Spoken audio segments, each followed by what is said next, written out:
Hi, friends. Welcome back. It's Jessica.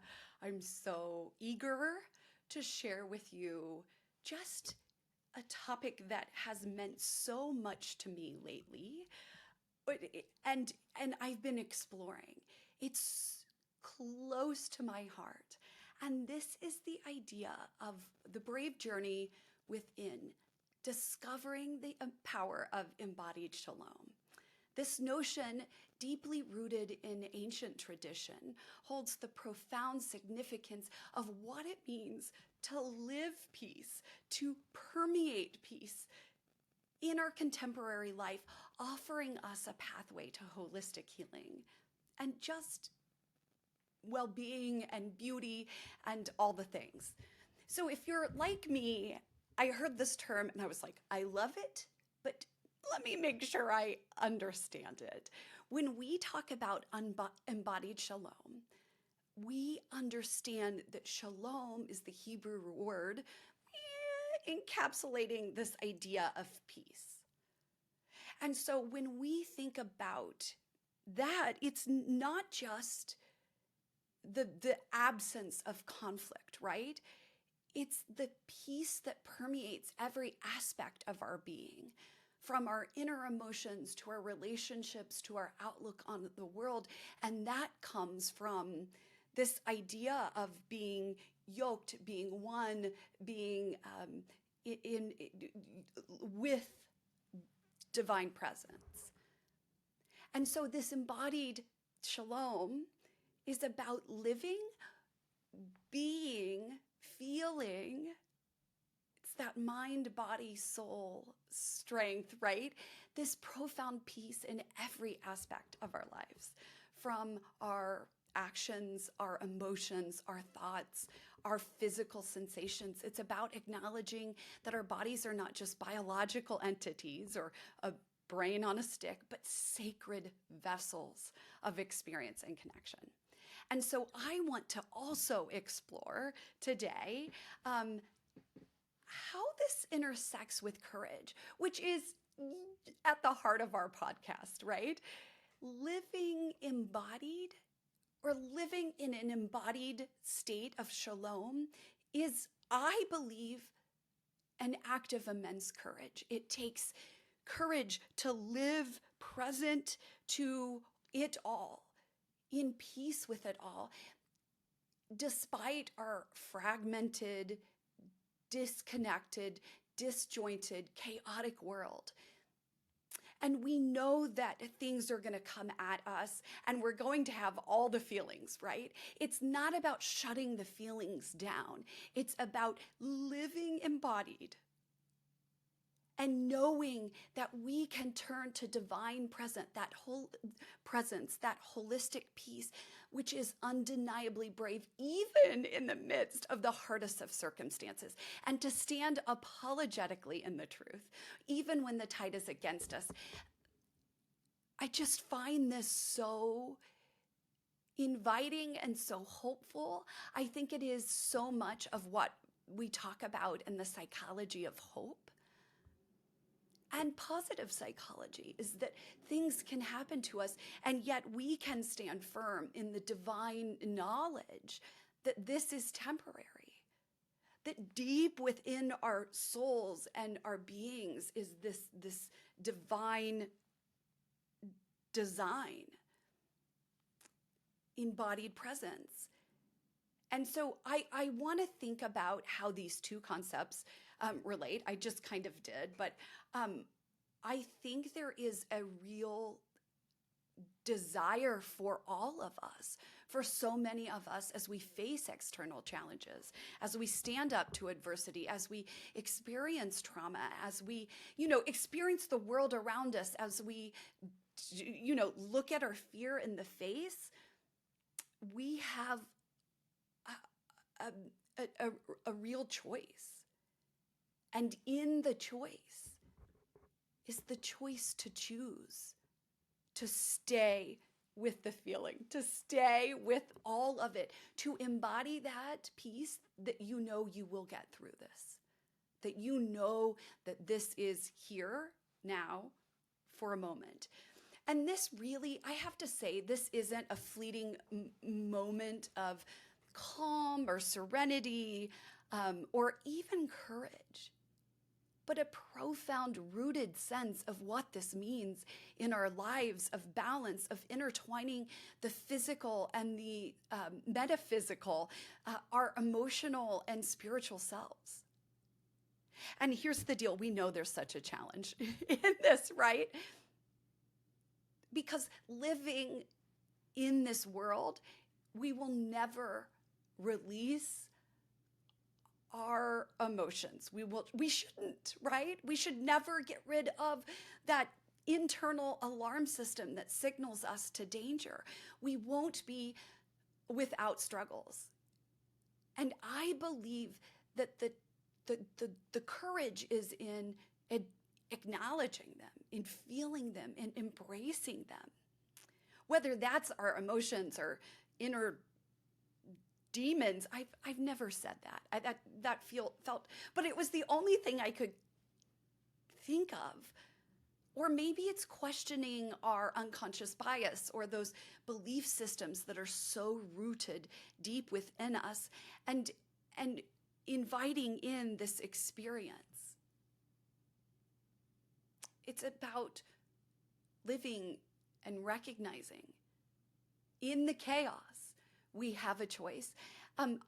We're going to get to this in the next podcast, so sorry, pretend like you haven't heard this, but I'm so fascinated by Christian mysticism as well. Well, mysticism in general.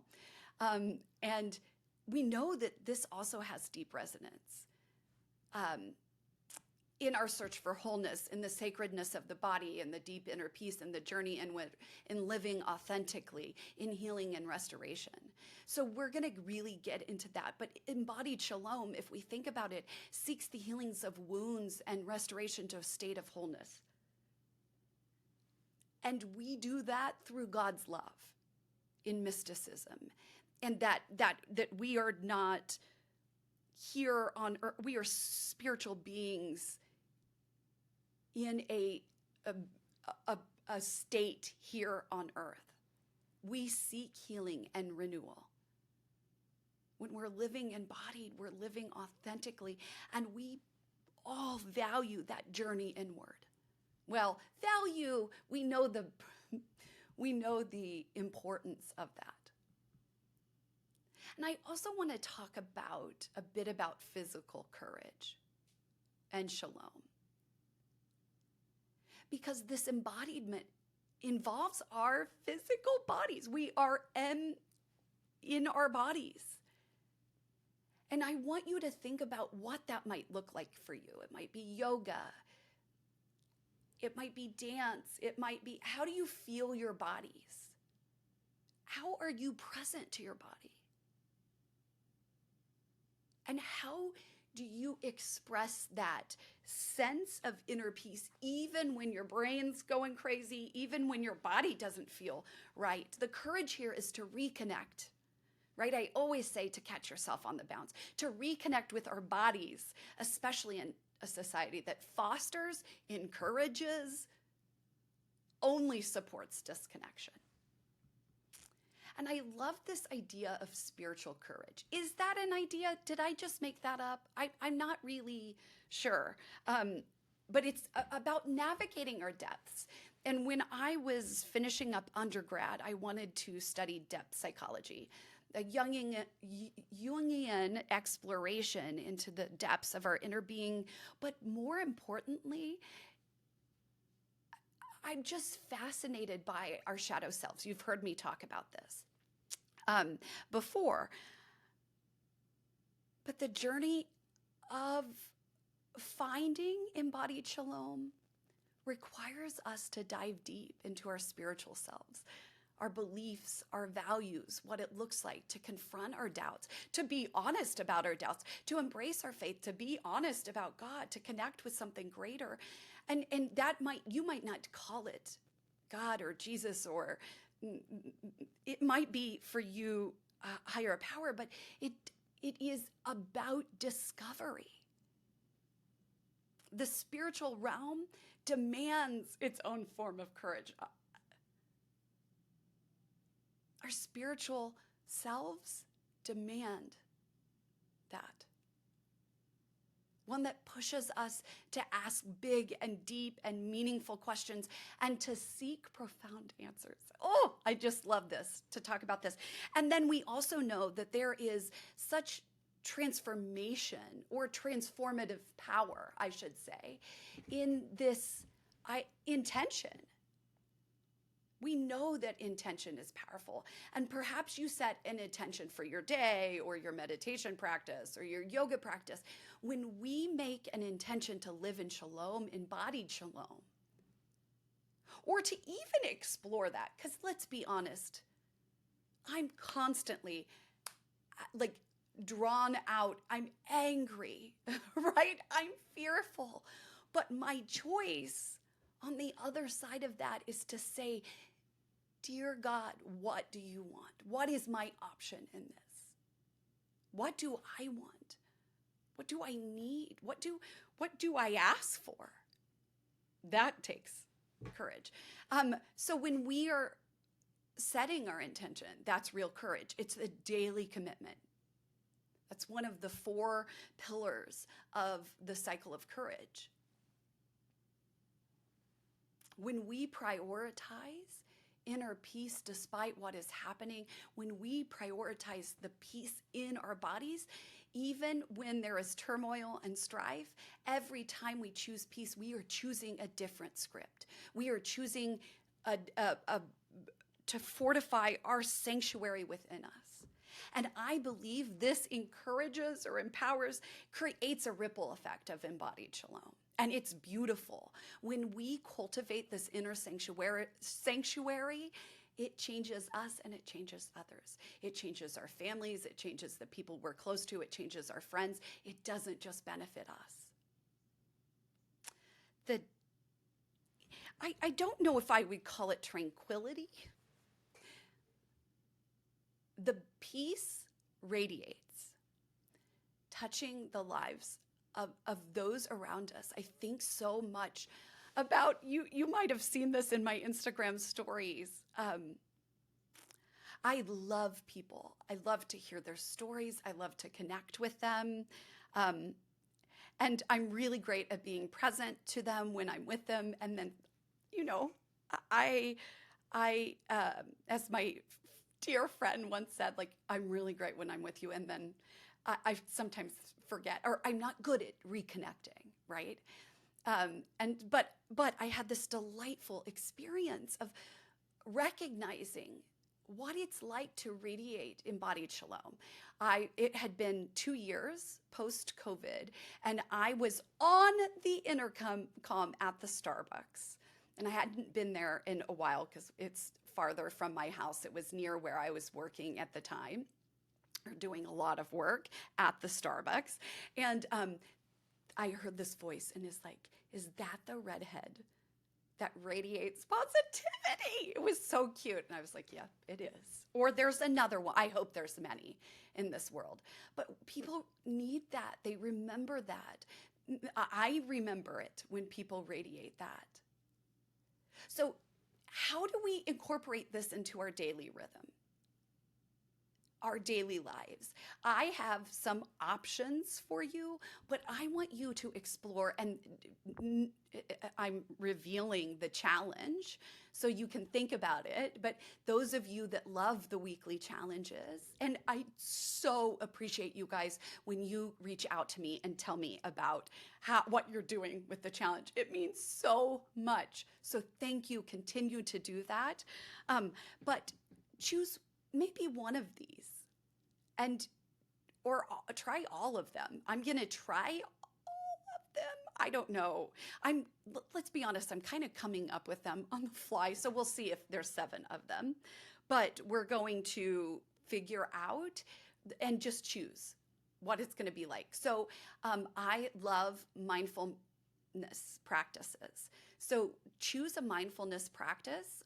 Maybe it's meditation for 2 minutes or 5 minutes. It offers really that gateway deeply into our inner state, fostering serenity. I might do the mindful eating of raisins. Who chooses raisins? I don't know. It's just always raisins. I think they're cheap and they're easy to hand out. I might do something different to mix it up, chocolate or something. So that's one. Let's remember that. Number two, it is movement. And so it's physical movement. That might be dance, that might be walking, a mindful walk. It might be yoga for you. Choose something that reconnects you into your body, into your space, into the here now, that unity and peace. So that's number two. Number three is really fostering connections. Think of a relationship that uplifts you, that anchors you. Engage in conversations that are meaningful, that matter, that aren't just superficial but touch the soul. I think about this. I know she doesn't listen to podcasts, but I'm still going to talk about her. We are doing a stitching group, a knitting group, but it's crafting, right? And so she is the deepest, dearest soul. And when I see her, I see all that there is and the potential for connection. I don't know why this is making me so moved, because we often engage in like, hey, how are you? And we don't stop and ask. So I think the third option to really integrate embodied shalom in our life is nurturing connections. Then 4, I think it's daily rituals. And so it might be centering prayer, lighting a candle, like, taking 5 deep breaths. You might just, here's the deal. You might have an Apple Watch or a watch of some kind and just want it to tell you when to breathe 3 times a day. Any small, meaningful ritual or maybe it's holding hands and feeling the hands of the people around you right before dinner.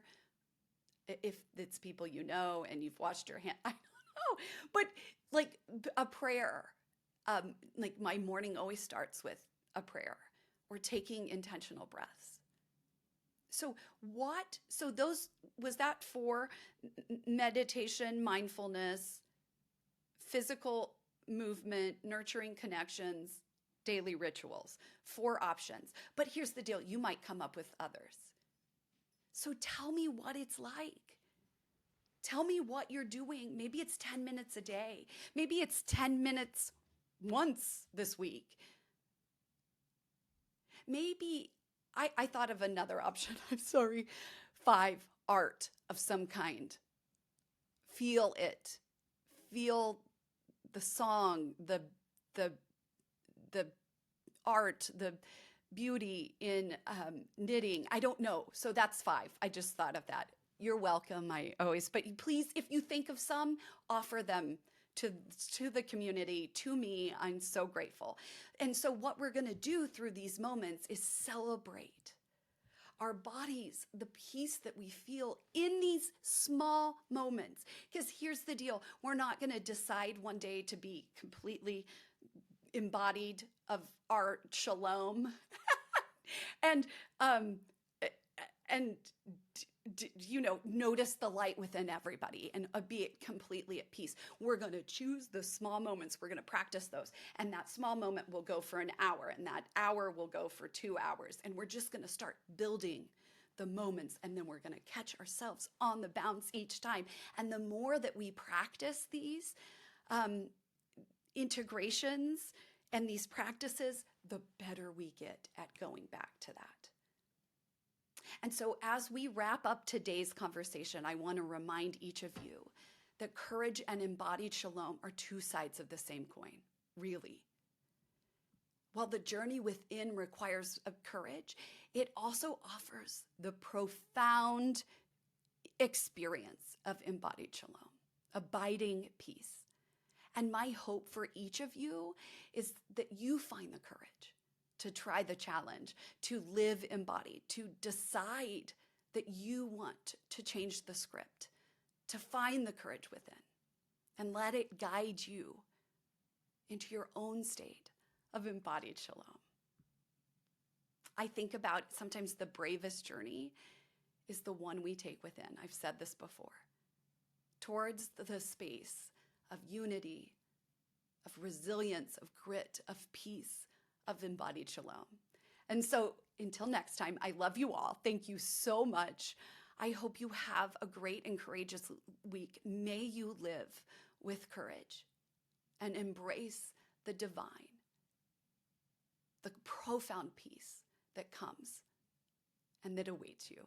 I love you all. Have a great and courageous day. See ya.